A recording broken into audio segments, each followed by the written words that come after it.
Hello guys, आज के इस वीडियो में हम बात करेंगे माइक्रो प्रोसेसर्स के बारे में। तो इस वीडियो को एंड तक देखिएगा ताकि आप कोई भी इंफॉर्मेशन मिस ना कर पाए।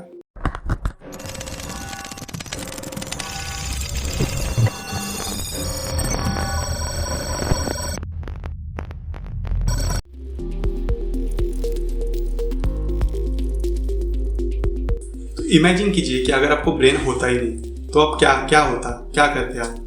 तो ऐसे इमेजिन कीजिए कि जैसे आपको ब्रेन चाहिए होता है आपके जो भी फंक्शनैलिटीज होती है उनको करने के लिए, वैसे एक मशीन को माइक्रो प्रोसेसर चाहिए होता है जो भी इनपुट आप दे रहे हो उसको प्रोसेस करके आपको आउटपुट दिखाने के लिए। तो जैसे आपका ब्रेन है वैसे ही मशीन्स का माइक्रो प्रोसेसर ब्रेन होता है। जो भी मशीन आपसे इनपुट लेती है फिर थोड़ा प्रोसेसिंग करके आपको आउटपुट दिखाती है, उनमें माइक्रो प्रोसेसर्स का यूज़ होता है। तो ऐसे कौन से डिवाइसेस है जिनमें माइक्रो प्रोसेसर्स यूज़ नहीं होता? ऐसे बहुत सारे हैं, जैसे कि बल्ब है आपका, या फिर फैन है, या फिर स्पीकर है। तो ये सारे जो डिवाइसेस है ये आपको डायरेक्टली आउटपुट दे देते हैं, इनको कोई प्रोसेसिंग की ज़रूरत नहीं होती। तो इन सब में माइक्रो प्रोसेसर्स नहीं होता। लेकिन आपका जो मोबाइल है, लैपटॉप है, ये सारे गैजेट्स है, जैसे कि टीवी का रिमोट है, ये सारे जो गैजेट्स है इनमें प्रोसेसिंग लगती है और इसमें माइक्रो प्रोसेसर्स का इस्तेमाल होता है। तो सबसे पहला जो प्रोसेसर था वो 1971 में इंटेल ने कमर्शियली लॉन्च किया था। इसका नाम था इंटेल 4004। ये एक 4 बिट प्रोसेसर था।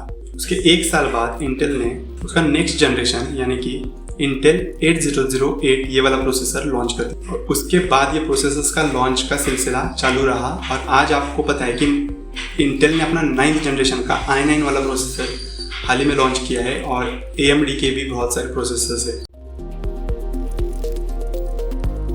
अब बात करते हैं इनमें जो कंपोनेंट्स होते हैं, एक माइक्रो प्रोसेसर में जो कंपोनेंट्स होते हैं उनके बारे में। तो सबसे पहले तो होता है अरिथमेटिक लॉजिक यूनिट। ये जो मैथमेटिकल एंड लॉजिकल कैलकुलेशंस होते हैं उसके लिए जिम्मेदार होता है। ये बहुत सारे ऑपरेशंस करता है, जैसे कि एडिशन, सब्सट्रैक्शन, मल्टीप्लिकेशन, डिवीजन।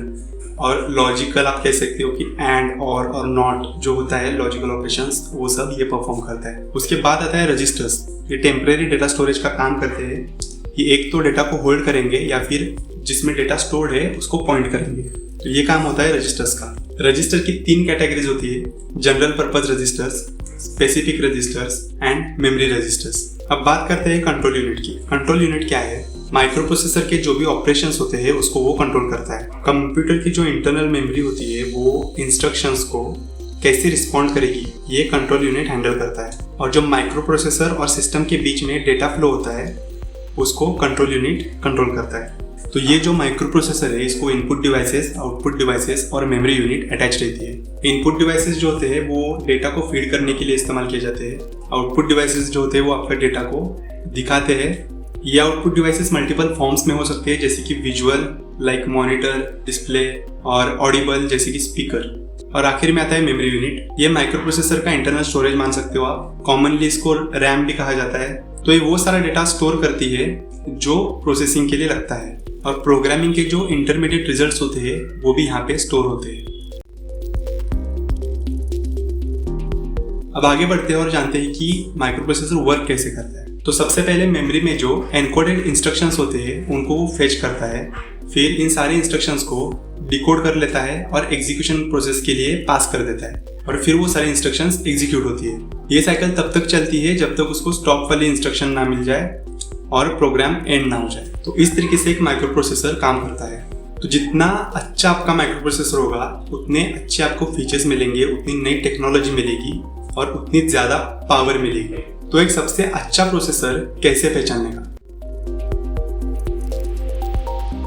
तो जितना अच्छा प्रोसेसर होगा उतनी ज़्यादा आपको पावर मिलेगी, उतने नए नए फीचर्स मिलेंगे और उतनी उसमें लेटेस्ट टेक्नोलॉजी होगी। तो जब भी आप कोई डिवाइस लेने जाते हो तो उसमें लेटेस्ट प्रोसेसर देखा करो। तो आपके लिए सबसे बेस्ट प्रोसेसर कौन सा है ये कैसे डिसाइड करेंगे? तो आजकल बहुत सारी रैंकिंग्स आती है, जैसे कि मोबाइल के लिए अंतुतु बेंचमार्क है, गीक बेंचमार्क है, और लैपटॉप के लिए भी बहुत सारी साइट्स है जैसे कि versus.com या फिर userbenchmark.com। तो इन साइट्स पे जाके आप उनका स्कोर देख सकते हो। इन्होंने टेस्ट किया होता है प्रोसेसर्स को और एक स्कोर जनरेट किया होता है और उसके बेसिस पे रैंकिंग होती है प्रोसेसर्स की। तो उससे देखकर आपको समझ में आएगा कि कौन सा प्रोसेसर जो है वो कितना पावरफुल है।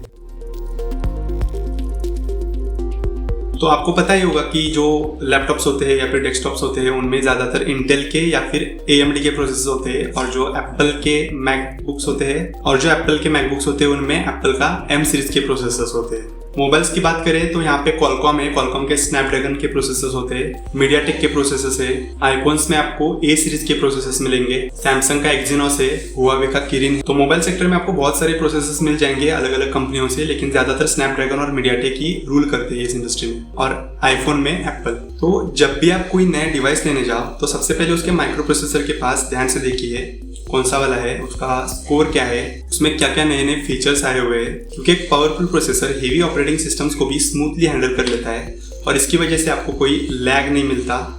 जब भी आप कोई मोबाइल यूज करते हो तो उसमें जो ऑपरेटिंग सिस्टम होता है वो लैग नहीं करेगा, स्मूथली चलेगा, और उसमें ढेर सारे नए नए फीचर्स अगर कोई माइक्रो प्रोसेसर सपोर्ट करता है तो कंपनी दे सकती है आपके मोबाइल में। तो इसलिए माइक्रो प्रोसेसर एक बहुत ही इंपॉर्टेंट चीज हो जाती है जब भी आप इलेक्ट्रॉनिक गैजेट्स की बात करो। तो आई होप आपको माइक्रो प्रोसेसर्स के बारे में थोड़ी बहुत जानकारी मिल गई होगी। तो अगर आपको ये जानकारी अच्छी लगी तो वीडियो को लाइक कर दीजिए और चैनल को सब्सक्राइब भी कर दीजिए।